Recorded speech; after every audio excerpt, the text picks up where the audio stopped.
Bagaimana cara kita melakukan hal-hal kebaikan? Iman timbul dari pendengaran, dan pendengaran akan firman Kristus. Ketika kita belajar firman, kita harus berubah kehidupan kita. Kita harus betul-betul melekatkan diri kepada Tuhan. Kalau kita lihat sekarang juga, memang sebagai orang Kristen banyak tantangan. Tantangan yang kita hadapi ini tidak mudah, Bapak Ibu Saudara sekalian. Ada harga yang harus kita bayar. Menjadi orang baik, tentunya itu tidak mudah. Tetapi kalau kita merubah hidup kita menjadi orang yang baik, justru banyak disayang orang. Walaupun banyak tantangan, coba kita lihat kehidupan para rasul, di mana mereka itu menginjil, menyampaikan kabar berita gembira, keselamatan tentang Injil itu. Bahkan mereka ditolak. Tetapi ketika mereka menyampaikan firman dan mereka melakukan, banyak orang lihat, aduh, berupa contoh Rasul Petrus. Aduh, ini Rasul Petrus ini kehidupannya, dia menyampaikan firman, tetapi apa yang disampaikan oleh gurunya, yaitu Yesus Kristus itu sendiri, dia lakukan. Nah, memang ada harga, kembali ada harga yang kita harus bayar. Tetapi ketika kita hidup seutuhnya, menyerahkan diri kita seutuhnya ke dalam tangan Tuhan, memang udah bilang, aduh, di dunia berat, tetapi kita akan mencapai namanya keselamatan. Yang kedua, bekerja dengan maksimal. Bagaimana sih bekerja dengan maksimal? Coba kita lihat di dalam kitab Pengkhotbah 9 ayat 10 dikatakan, segala sesuatu yang dijumpai tanganmu untuk dikerjakan, kerjakanlah itu sekuat tenaga, karena tak ada pekerjaan, pertimbangan, pengetahuan dan hikmat dalam dunia orang mati. Kemana engkau akan pergi? Nah ini, kalau berbicara dunia orang mati, Hades. Makanya dikatakan di sini, bekerja dengan maksimal semasa kau masih hidup. Tetapi kalau kau sudah terlambat, sudah habis kehidupanmu, berhadapan dengan dunia orang mati, makanya dikatakan sudah tidak ada pertimbangan, pengetahuan dan hikmat dalam dunia orang mati, sudah terlambat. Semasa hidup bekerja dan bekerja. Bekerja buat Tuhan, selalu manis, memberi diri di dalam bekerja di ladang Tuhan. Nah, contoh kami Komando Pasukan Kristus Mission. Kemarin kami mengadakan KKR penginjilan jalanan yang ada di Kepulauan Bunaken.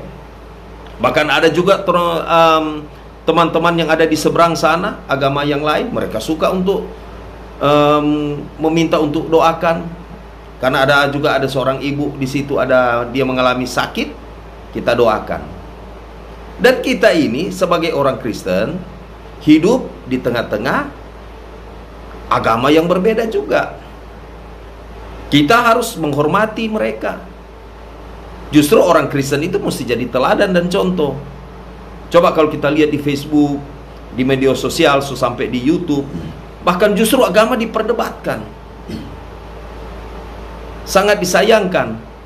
Mari kita menghormati perbedaan kita. Orang Kristen itu harus memancarkan karakter Kristus di dalam kehidupannya.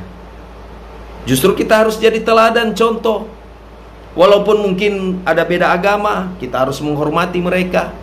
Toleransi itu perlu kita tingkatkan. Amat terlebih di Indonesia ini, amat terlebih di Sulawesi Utara ini, kekeluargaan dan gotong royong.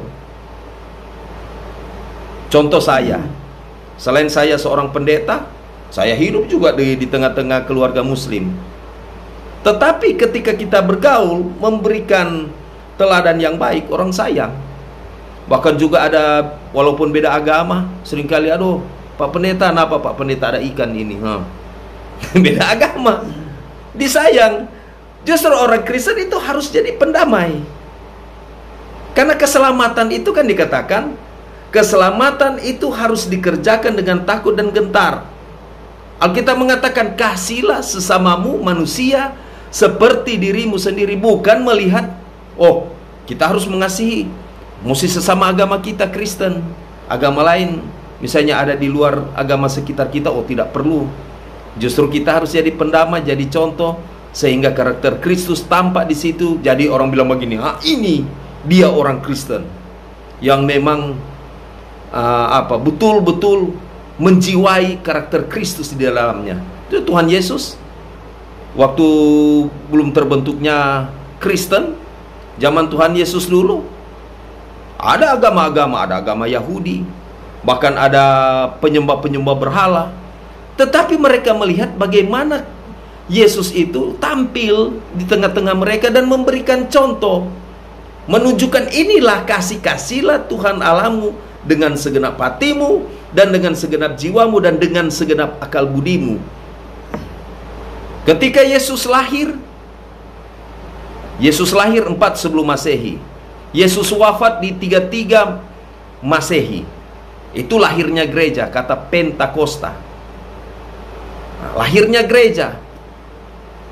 Karakter Kristus ini itu dibawa langsung, penerusnya adalah para rasul. Penerus dari para rasul ada bapak-bapak gereja kita. Makanya dikatakan gereja yang kudus, yang rasuli dan apostolik. Betul-betul menampakkan bagaimana cermin Kristus lewat pemberitaan Injil.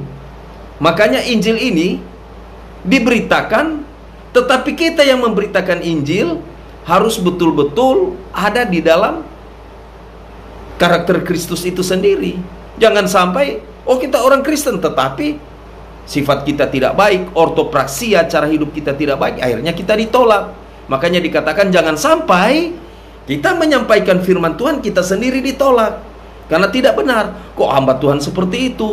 Katanya pendeta, kok pendeta ini, misalnya contoh, ini contoh, kok pendeta ada hubungan dengan wanita lain, ini contoh.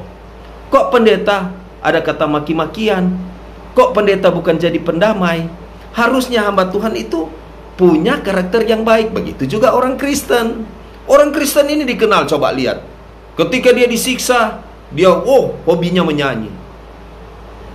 Semakin disiksa, semakin ditekan, imannya lebih besar. Tetapi banyak orang bilang, ya kalau mau kasih jatuh orang Kristen gampang, kasih saja kekayaan, kasih jabatan, lupa. Tetapi kalau mengalami tekanan demi tekanan, lebih kuat. Di sini Bapak Ibu Saudara sekalian, marilah kita hidup yang benar. Sehingga di sini bagaimana kita bisa sukses? Kembali lagi tema kita. Salah satunya adalah harus rajin bekerja. Coba. Amsal 10 ayat 4-5 dikatakan, tangan yang lamban membuat miskin, tetapi tangan orang rajin menjadikan kaya. Siapa yang mengumpulkan pada musim panas, ia berakal budi. Siapa tidur pada waktu panen, membuat malu. Artinya, tangan orang rajin akan menjadikan dia kaya. Jadi kalau Tuhan mencari kekayaan, bekerja, Tuhan, saya ingin menjadi kaya, tetapi malas bekerja. Tuhan, saya ingin mendapatkan rumah, tetapi tidur-tidur. Jadi harus bekerja, berdoa dan melakukan. Jangan cuma kuat berdoa tapi tidak melakukan. Baca firman Tuhan. Jadi di sini ditekankan kembali lagi, Bapak Ibu Saudara sekalian, kalau kita setiap hari belajar, baca Alkitab setiap hari, itu mengikis perbuatan buruk kita. Kalau kita setiap hari belajar firman Tuhan, di situ kita akan dibimbing, Roh Kudus akan menuntun kehidupan kita, sehingga karakter yang buruk bisa dijauhkan. Ini sumber Bapak Ibu Saudara sekalian. Saya memberikan contoh. Saya lama ini kos-kosan. Ini kesaksian saya, bukan hoax. Lama kos-kosan sudah sekian tahun. Akhirnya saya berdoa kepada Tuhan. Di tahun ini, Bapak Ibu Saudara sekalian, di bulan Januari ini, Tuhan, saya banyak melayani Tuhan. Tuhan perhitungkan hari ini, Tuhan, saya ingin punya rumah. Kalau saya tidak punya rumah, saya punya anak dan istri, mau tinggal di mana? Saya berdoa sungguh-sungguh, tapi saya yakin percaya kita punya Allah yang hidup, Bapa yang hidup, Bapa yang mencintai kehidupan kita. Dia mintalah, maka Dia akan memberikan, tetapi dengan sungguh-sungguh, dengan ketulusan, tetapi juga dengan perjuangan kita, kerja keras, dengan usaha. Akhirnya saya bertindak. Saya lihat begini, aduh, saya punya gaji ini tidak cukup. Kalau kita mau akad rumah, waktu ada bawa di sana akad, dikatakan begini, Pak Pendeta, kalau mau akad Pak Pendeta ini 1.400.000. Waktu itu sahabat saya mau ambil di Sawangan. Tuhan, tidak cukup saya punya uang. Uang muka 14 juta mau dapat di mana kalau saya angkat uang di bank? Saya angkat cuma sekian, ya namanya ini namanya PNS kan, kita sudah banyak pinjaman. Ini saya memberikan kesaksian yang benar. Akhirnya saya bilang begini, hitung pada hitung saya punya istri, aduh, tidak cukup. Waktu saya dulu jual-jual saya punya rumah di kampung, tidak laku-laku. Tetapi ketika dengan iman sungguh-sungguh saya bilang, Tuhan, saya percaya Tuhan tidak mempermalukan kehidupan saya. Saya percaya di tahun ini Tuhan akan jawab. Ketika mulai iman sudah mulai mungkin istri saya bilang, ya, tidak cukup mungkin Sokanda. Kenyataannya Tuhan jawab. Ada telepon dari kampung, halo Kak, boleh saya mau beli rumah Kakak, cuma uang saya begini. Ya sudah, jawaban Tuhan. Akhirnya dapat uang untuk akad rumah. Cuma masalahnya ini, Tuhan, saya mau bayar ini per bulan besar, 1.400.000. Minta pertolongan Tuhan, boleh enggak? Artinya tawar menawar, Tuhan, kasih peringankan Tuhan. Siapa tahu Tuhan bisa jawab doa saya. Terjadi. Saya punya istri bilang, Kanda, kenapa ada di Facebook? Ternyata itu bapak ini mau jual rumah. Cuma rumah ini cuma lanjut kredit. Setorannya itu 900 lebih. Dari 1.400.000, 900 lebih. Nah, itu Tuhan menjawab doa. Akhirnya sampai saat hari ini saya punya rumah. Luar biasa Tuhan Yesus. Ini terbukti. Jadi orang Kristen itu bukan cuma sekedar mulut, bukan sekedar pengetahuan saja kita belajar firman, tetapi tidak ada faedah, kita tidak melakukan. Kita menyampaikan firman, orang lain diselamatkan, tetapi kita bagaimana? Jangan sampai di alam maut kita sendiri lihat itu orang-orang yang kita selamat, mereka selamat, kita cuma bicara doang, akhirnya kita sendiri tidak diselamatkan karena kita tidak melakukan. Jago berbicara firman tetapi kita tidak melakukan. Jadi kita harus lihat, Tuhan, kita ini mesti jadi orang yang benar. Suami harus lebih setia kepada istri, istri harus setia kepada suami. Begitu juga anak-anak, belajar menghormati orang tua, hidup yang benar, patuh kepada orang tua. Sehingga kembali lagi, ingin cepat sukses, berarti keluarga yang kita bina, keluarga Kristen ini penting, Bapak Ibu Saudara sekalian. Banyak rumah tangga yang amburadul di luar sana. Saya salah satu pernah juga seperti itu. Tetapi ketika saya bertobat, menyerahkan diri seutuhnya kepada Tuhan, aduh enak kan? Enak. Ketika saya jadi orang Kristen yang benar, hidup yang benar, setia kepada keluarga, berkat Tuhan datang. Tuhan membuka setiap jalan. Makanya dikatakan, kembalilah ke jalan yang benar. Hiduplah yang benar di mata Tuhan. Amsal 12 ayat 27 dikatakan, orang malas tidak akan menangkap buruannya, tetapi orang rajin akan memperoleh harta yang berharga. Artinya, orang yang malas tidak akan mendapatkan apa-apa, tetapi orang rajin akan memperoleh harta yang berharga. Rajin bekerja, setia di dalam pekerjaan, kau harus setia. Jadi kita rajin di ibadah, di pekerjaan punya tanggung jawab.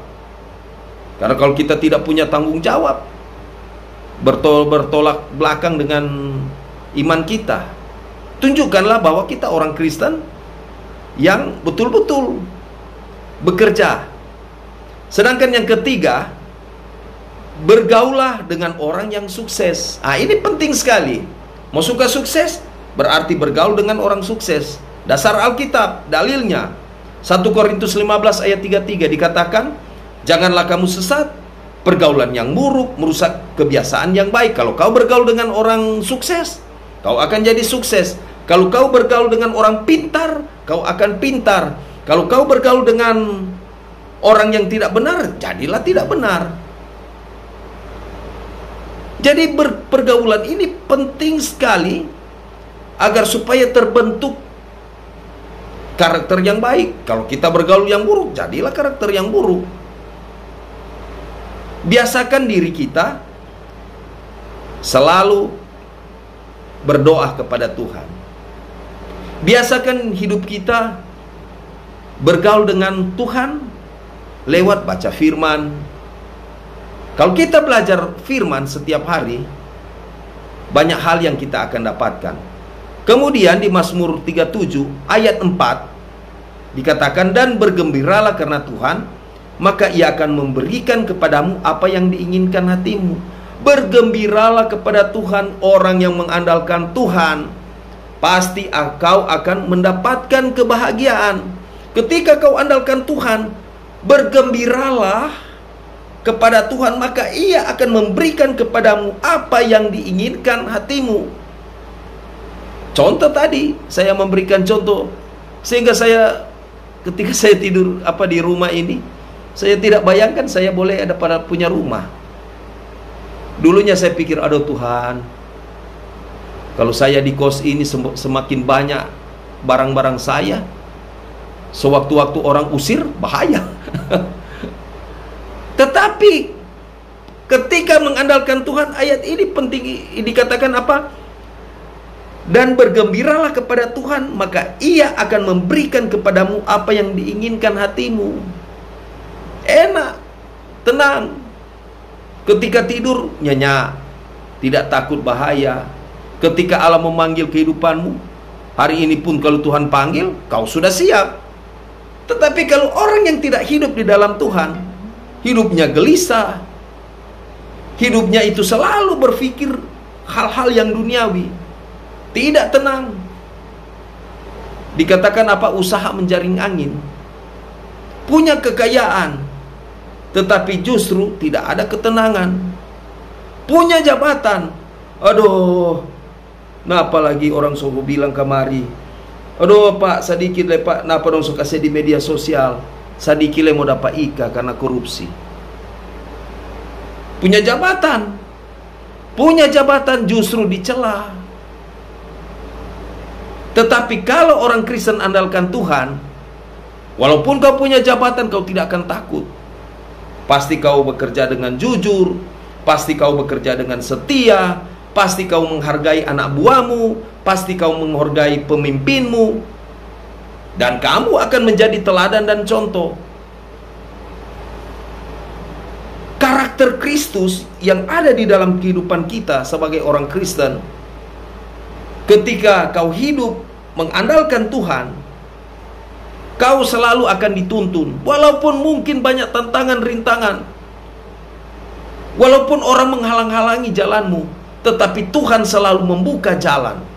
Ketika kau mengalami penderitaan, berteriaklah kepada Tuhan, Tuhan, tolong Tuhan, saya membutuhkanmu Tuhan. Ketika kau mengalami kesesakan, Tuhan, di dalam nama Tuhan Yesus Kristus, tolong Tuhan, bantu saya Tuhan. Ketika kau mengalami kesenangan, kau jangan lupa bersyukur. Banyak orang ketika mengalami kesenangan, lupa Tuhan. Mengucap syukur bukan kepada Tuhan. Mari kumpul teman-teman, mari kita mabuk. Kumpul, kita ini orang kaya. Malah jadi sombong. Lucifer jatuh gara-gara itu. Karena Allah membenci orang yang sombong. Allah membenci orang yang congkak. Jadi di sini, jadilah seorang Kristen yang baik. Jadilah seorang Kristen yang betul-betul takut akan Tuhan. Hidup yang benar di mata Tuhan. Ketika kita hidup benar di mata Tuhan, Tuhan akan memberikan kesuksesan. Karena jangan pernah kita takut. Berusaha, berjuang terus. Di sini juga tren juga trompehos ini, dia adalah penginjil juga. Penginjil. Kita ini sama-sama penginjil jalanan, dia kan Pak? Sama-sama penginjil jalanan. Torang galakkan, mari torang sampaikan firman kepada mereka yang tidak mengerti, memahami tentang kekristenan, tentang firman Tuhan. Bagi mereka yang lemah iman, mari kita kuatkan. Mari kita sama-sama berjuang di dalam Kristus Yesus. Barang siapa menjadi milik Kristus Yesus, dia harus menyalibkan keinginan daging dari segala perbuatan hawa nafsu dan keinginan. Barang siapa mengatakan bahwa ia di dalam dia, ia wajib hidup sama seperti Kristus telah hidup.